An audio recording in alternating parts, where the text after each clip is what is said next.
ఈరోజు మీరు స్వయంగా చూసిండ్రు. ఒకవైపు వాళ్ళ అనుమానాలు దర్శనాలు నిలిపివేసారు, బంద్ చేసిండ్రు. అంటే మీరందరూ స్వయంగా చూసారు, దర్శనాలు కొనసాగుతున్నాయి. ఎప్పుడైతే ఆలయంలో విస్తీర్ణ పనులు జరుగుతున్నప్పుడు భక్తుల సేఫ్టీని దృష్టిలో పెట్టుకొని భక్తులకు ఎలాంటి ఇబ్బందులు తలెత్తకుండా ఉండాలని చెప్పి ముందస్తు జాగ్రత్త మీరు ప్రాచీన కాలం భీమేశ్వర ఆలయంలో కూడా ఏర్పాటు చేసినామని చెప్తున్నాం.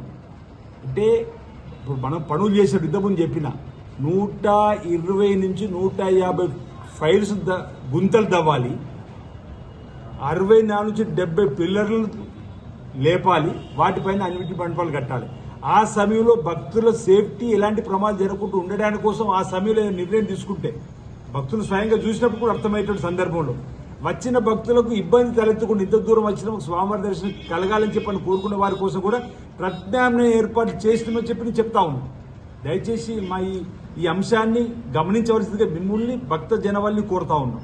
ఈరోజు ఆలయం అనేది బంద్ ఉండదు, ఆలయం అనేది మూసివేత ఉండదు. ఆలయంలో యథావిధిగా పూజా కార్యక్రమాలు కొనసాగుతుంటాయి. దర్శనాలకు సంబంధించి పనులు జరుగుతున్న వేళ ఇల్లు నిర్మాణం చేసుకున్నప్పుడు ఆ ఇంట్లో ఉండలేము అనేటువంటి పరిస్థితి కలిగిన రోజు ఏ విధంగా బయటకు పోతామో ఆ సందర్భంలో మాత్రమే ఇప్పుడు వచ్చిన వారికి అర్థమవుతుంది, మాకు అర్థమవుతుంది, మీకు అర్థమవుతుంది. ఏదైతే 120 నుంచి 150 ఫైల్స్ గుంతలు తవ్వి అండర్ గ్రౌండ్ లో గట్టి ధర వచ్చేంత వెళ్లేటువంటి సందర్భంలో కానీ పెద్ద పెద్ద మిషనరీస్ ఉండి పిల్లర్స్ లేపినప్పుడు కానీ స్లాబ్లు వేసినప్పుడు కానీ అక్కడ పరిస్థితి లేనప్పుడు అందులో పోలేని పరిస్థితి ఉన్నప్పుడు మాత్రం వచ్చిన భక్తులకు ఆల్టర్నేటివ్ భీమేశ్వరాలు ఏర్పడేసినాం. అంతవరకు ఈరోజు మీరు చూసారు.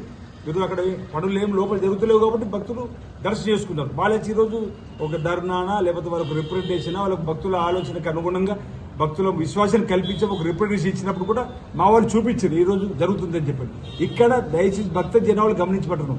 ఆలయ విస్తీర్ణ పనులు జరిగే క్రమంలో, ఆలయ అభివృద్ధి జరిగే క్రమంలో వచ్చేటువంటి ఇబ్బంది ఉన్నటువంటి సందర్భంలో మీకు భీమేశ్వర ఆలయంలో దర్శన భాగ్యాన్ని కల్పించడానికి రాష్ట్ర ప్రభుత్వం అన్ని ఏర్పాటు చేసింది. దయచేసి ఈ అంశాన్ని గమనించవలసింది పేరు పేరున విజ్ఞప్తి చేస్తా ఉంది.